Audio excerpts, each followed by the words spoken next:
Well, hello, my name's Mandy and my channel is Mandy Sorts It Out.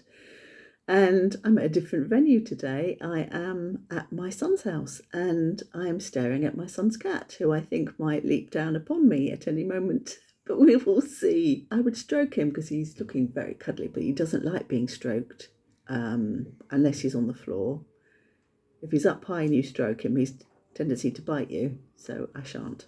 Today I'm going to talk to you about my past Christmases because I was watching other creators who were presenting videos on them putting up their Christmas tree and creating Christmas recipes or preparations for Christmas Day. And I'm not doing any of that. I've got none of that to show you because I'm just not doing it. This is a non-event this Christmas. And it got me thinking about how things have developed into that, because I have been the Christmas fairy who put on Christmas for a family. For many years I was the Christmas fairy. So how have I become someone who doesn't do Christmas basically at all now? So I went back over Christmases past, and actually I found it quite interesting. So I thought I'd share it with you because it might chime with some of you. Some of you may have some of the same experiences that I've had.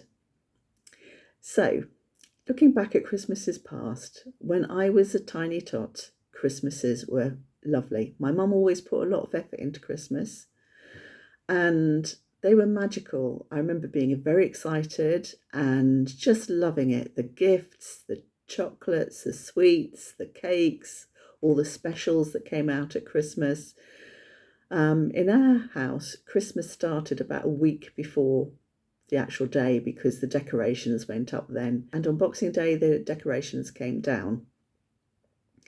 So Christmas lasted about a week, and it was a week of massive excitement and relatives coming over to stay with us in Jersey and just special times. It was just lovely. That's how I remember it. There are two instances that I don't remember so fondly. The first is the year that my sister told me Father Christmas didn't exist, which she told me as we went to bed on Christmas Eve. And I furiously disagreed with her.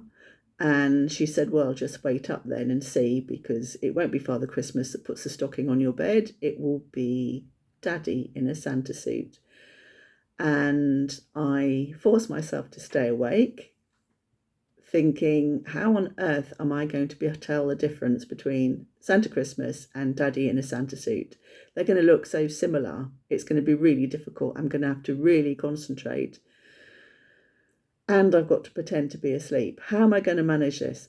I was somewhere between the ages of 4 and 6 at this point. My sister fell asleep. The door opened and in came my mum in her normal everyday clothes and put a stocking at the end of our beds. And I was really disappointed. Although the thing is, I wasn't really disappointed that it wasn't Father Christmas. I was really disappointed that my mum hadn't gone to the effort of putting on a Santa suit and at least trying to pretend that Father Christmas had come in with the gifts. So that was one year, and I don't remember that affecting Christmas Day at all. I just remember that evening being a disappointment and the rest of Christmas being fine. But the other time was a little bit different. I had got my little heart set on a Barbie typewriter. I'm not sure exactly how old I was, but we moved out that house when I was 7. So at the most I was 7. And I'd already had a birthday come and go and no Barbie typewriter. I might have already had another Christmas come and go as well and no Barbie typewriter. I absolutely had my heart set on it and I really wanted it. And my parents had said to me, it's too expensive. And what I think they meant was, it's too expensive for what it is.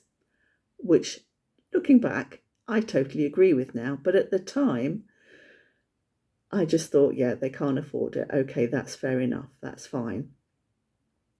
Because we used to get our stockings from Father Christmas And then everything else under the tree was from whoever bought it for us. But as it came up to this Christmas, my parents said to me and my siblings, "We've bought you special gifts this year. It's going to be so exciting." And I was so excited because I thought, I've got the Barbie typewriter. They've spent a bit more money than normal and I've got the Barbie typewriter. My little heart was just filled with joy and I could not wait. I was looking at the presents under the tree, which one might be it, what kind of box would it be in. And then on Christmas morning, my parents wouldn't let any of us into the front room until we'd eaten our breakfast in the kitchen. And this was unusual. And I was a bit puzzled by this. Didn't understand why that would need to happen. And then after breakfast, they opened the door of the lounge, and in the lounge were 3 bikes. And I wasn't interested in a bike at all. Not at all. In later years, yes, very interested in a bike. But at this point, no, not interested at all.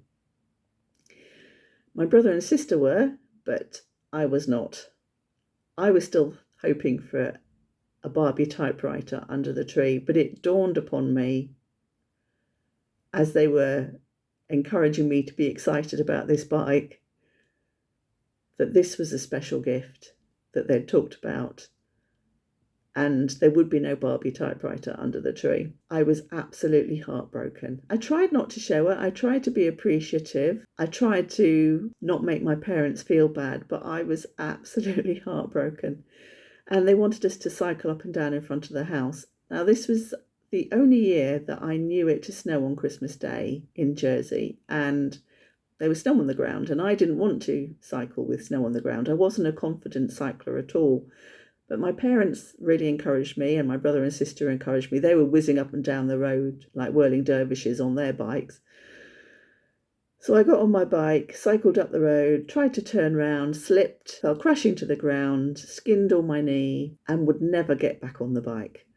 I never did get back on the bike. They ended up having to sell it, sobbing my little heart out. But it wasn't because I'd fallen over and scraped my knee. It was because I hadn't got my Barbie typewriter. And I do remember that year as being one of deep unhappiness. Oh, bless little me. But other than that, every Christmas was wonderful. And then I get to teenage years, and by now the magic of Christmas has started to rub off a bit. I'm finding it a bit tiresome. It's a very long meal to sit with all your relatives around the table and sitting after lunch in the lounge, watching television, when there's a lot more of you than normal because our relatives always used to visit us at Christmas time. And everyone's smoking because everyone in my family did smoke. And my mum liked to shut the curtains and turn the light off if she was watching television in the daytime. And it was quite a claustrophobic atmosphere, and I didn't enjoy that at all. And so I got into the habit of saying, my Christmas thanks for this lovely meal is for me to wash up. And if anyone came out to help me, I would turn them round and send them back to go watch television, because I wanted it to take as long as it possibly could. And I would take my time and I would very slowly wash up everything until it was all done. And then I had absolutely no excuse. I had to go and sit in the lounge with everybody else. So Christmas was still pleasant, but just not as pleasant as it had been when I was younger. And you'd kind of expect that, wouldn't you, really? Anyway. And then when I was 19, my parents left Jersey. They went back to the UK. And Christmases after that were very different. For the first year, my brother and I went in my car on the ferry and drove to my parents' house for Christmas with them. We hadn't seen my parents for about 6 months, and we hadn't seen the house we were living in. They initially rented when they moved to the UK. They'd sold all their furniture. They'd got rid of most of their stuff. They rented for a little while, and then they bought a house and bought new furniture and everything. So when we got there, it was not just to a new house, not just to new furniture, not just to new Christmas decorations, but kind of to new parents. These were parents who weren't raising children, and they were different to parents who were raising children. And I remember that year as being very disconcerting, really, It was nice to see my parents. It was nice to have Christmas, but we were guests. We were guests in their house, and I'd never had a Christmas with them when I was a guest in their house before. And I remember that being very disconcerting indeed. And then my parents split up that year, and very quickly both of them got together with other people. And so if I went over for Christmas, I would be having Christmas with them and their partner. And both of them kind of lent very heavily into changing Christmas into being a Christmas the way their partner had always celebrated it. My father married a lady who had children, who was raising children younger than us, and therefore that made sense. She wanted to give them their Christmas the way they'd always enjoyed it. And my mother married a man who wasn't particularly bothered about Christmas, who didn't really want to make a fuss at Christmas time. So Christmases were very different if I came over to the UK and had Christmas with my parents. My father's wife had a completely different routine for opening presents than I'd been used to. We'd always got together, had breakfast, and then sat down and all opened our presents as a family under the tree. And I thought that was pretty normal. But she said to me, when I went over with my sister, and my sister had her 2 children there, she said, the way we do Christmas is in the evening, we give each other our presents, we take them up to our bedroom, and then we open our presents on our own in our bedroom, and then we come down around 10 o'clock and show each other the presents that we've got.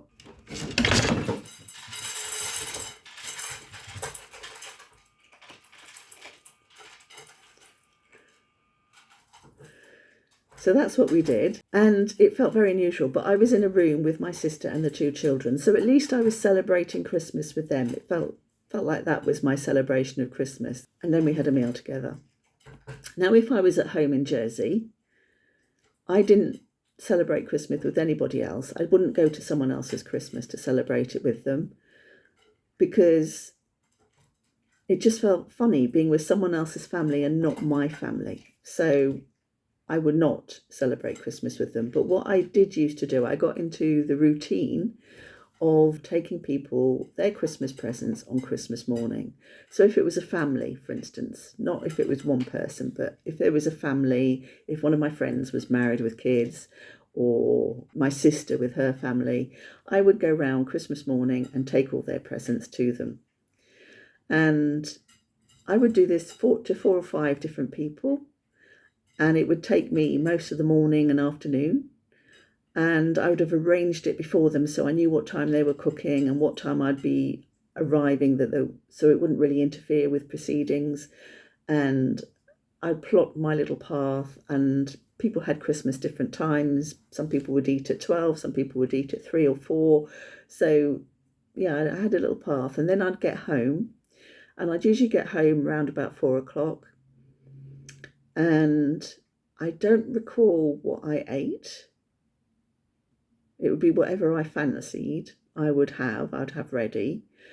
But I always had the same pudding. I always had a jar of cherries in Kirsch from Marks and Spencer's, and I would have the whole jar with some vanilla ice cream. And then I would be very pleasantly squiffy, and I would watch telly for the rest of the evening. And that was my Christmas. And I really enjoyed that as a Christmas. And I did that for a number of years. I think I didn't meet my ex until 10 years after my parents had left the island. So I did that a number of years, and that was my routine, and I really enjoyed it.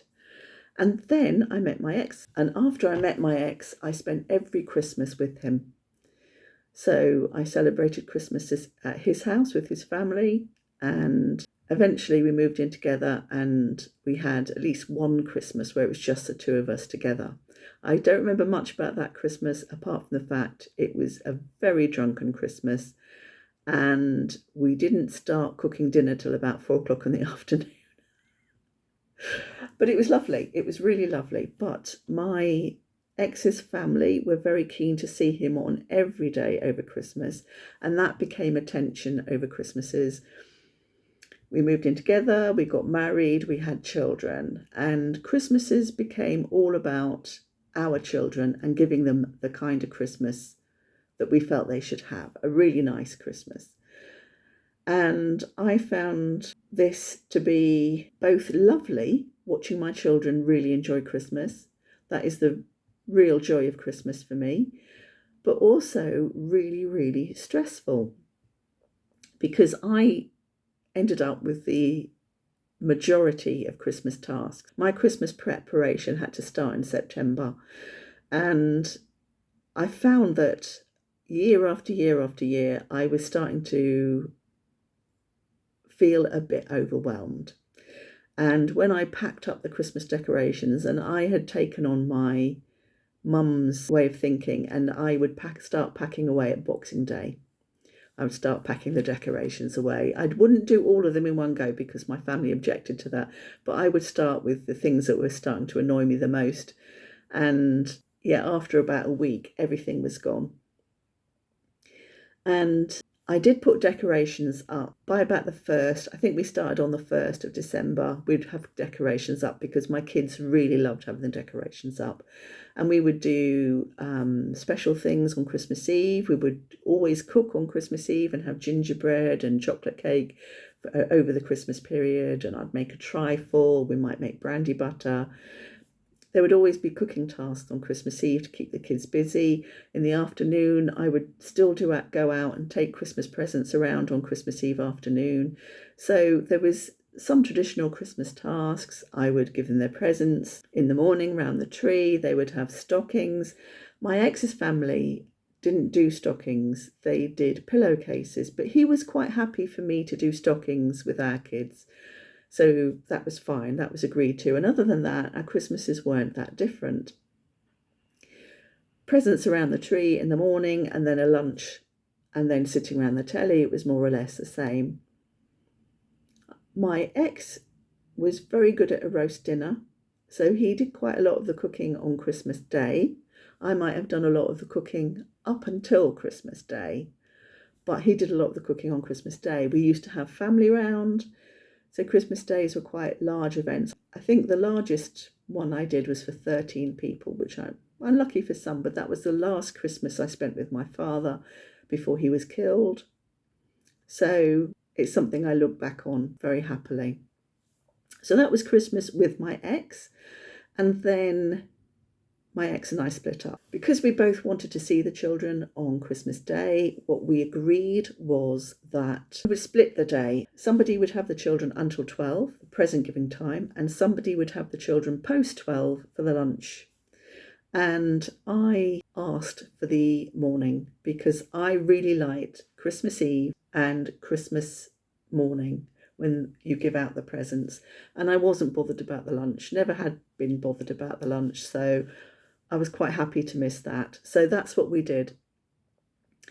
And it worked so well the first year that we actually stuck to that arrangement because my ex really liked having them for lunch and he wasn't bothered about giving them stockings. In fact, he said, if they come to me, they won't get stockings. And the kids said they'd rather stay with me on Christmas Eve and have the stockings. So that's the way we did it. I would have the kids Christmas Eve and Christmas morning, and then my ex would have them on Christmas afternoon. He would return the kids to me by 12, or I'd pick them up for 12 o'clock on Boxing Day, and then I would have them for a meal. The first year that this happened, I decided to cook another sort of Christmas dinner for Boxing Day so that they had Christmas meal with me, and it just didn't work. It just didn't work. The kids weren't interested. They'd had that the day before. They didn't really want it the next day. I wasn't really bothered about Christmas lunch anyway, so I think we shelved that after a year. And what we got in the habit of doing was we would do a Christmas jigsaw together on Boxing Day, and we would have picky bits all around and hot chocolates. And the kids loved it. I loved it. That worked perfectly. So that was my Christmas. And that became more and more the thing I look forward to, my Christmas day of spending the time with the kids. And as they got older and their presents got smaller, because that's what happens with teenagers, it got to be that Christmas morning was a little bit of a washout. They would get up just before they went off with their dad. So in the end, I said, I'm very happy if you sleep over Christmas Eve at your dad's house. As long as you come to me Boxing Day, and I'll give you your presents then, and we'll do the Christmas jigsaw. And so that's what we did when they became teenagers. They no longer came to me for Christmas Day at all. I just had them on Boxing Day, and I loved it. I absolutely loved it. And what did I do Christmas Day? Well, the first year they went to their dad's for Christmas Day, I went to have lunch. Hello, you come to see me? I went to have lunch with a family member, but seeing other people spending Christmas Day with their children really made me feel lonely for my children. Hello. Hello. And so I didn't repeat it after that year. I decided I'd rather stay home on my own than see other people spending Christmas with their children when I couldn't spend Christmas with mine. So it carried on that way until COVID. 2020, both my children are at university, and Jersey had quite stringent COVID methods for anyone coming into the island. They had a COVID testing station at the airport, and they had a COVID testing station at the ferry terminal. And when you arrived off your plane, you were formed into a queue and you were tested for COVID. And if you had COVID, you were instructed to self-isolate, and that would be enforced. You would get visitors and you would get phone calls to check you were doing it. Now, if you were sat in certain seats around the person who was found to have COVID, you were also contacted and told to self-isolate. And that was also enforced. So both of my children decided not to come back to Jersey for Christmas, because if they were sat near someone who had COVID, they might not be able to fly back, because I think you had to isolate for 10 days. And that would really wreck their plans around Christmas and New Year. So they decided to stay in the UK. And I completely understood that decision. So what I did was I mailed them both Christmas jigsaws. And we met online on Boxing Day, and we all did our Christmas jigsaws while chatting online. And actually that was really lovely. That worked really well. So that was lovely. And then I moved to the UK. And the first year I was in the UK, my eldest son was staying in the UK for Christmas and asked me up. However, my mum didn't have anywhere to go for Christmas that year. So I said I felt it was important that I spent it with my mum because she had dementia and I didn't know if I'd be able to spend any other Christmases with her. So she came to my house for a meal, but she asked me after not long at all if she could go back to the care home. So I took her back to the care home. But I'm really glad I did that. She seemed to enjoy the meal. She just didn't seem to enjoy being back in the house, even though the house had been her house before. I was renting off her. She hadn't remembered it as her house, and to her it was a strange house, and she wanted to go back to the care home. So that was okay. I did spend one Christmas with both my sons at my elder son's house, which was really, really lovely. I stayed in a hotel nearby.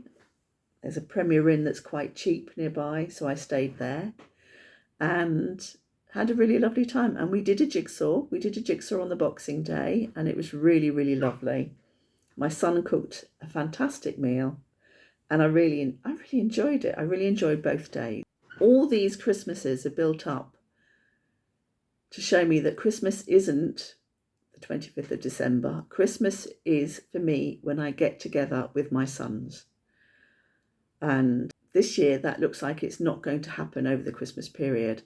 What I might do, I'll talk to my son about it and see if he's keen, because there's no point doing anything that my sons aren't keen on doing. But if they're keen, I might get a Christmas puzzle or two, send one to my son in Jersey, and then we might do a video call with my son here, and I can do a puzzle with my son that's in UK and do a video call with my son that's not in the UK. So I might do that this year. That is yet to be arranged. And if I do, that will be a real Christmas treat for me. But if it doesn't happen, that's fine. I've had time with my son in Jersey. I've had a Christmas meal with my son over here.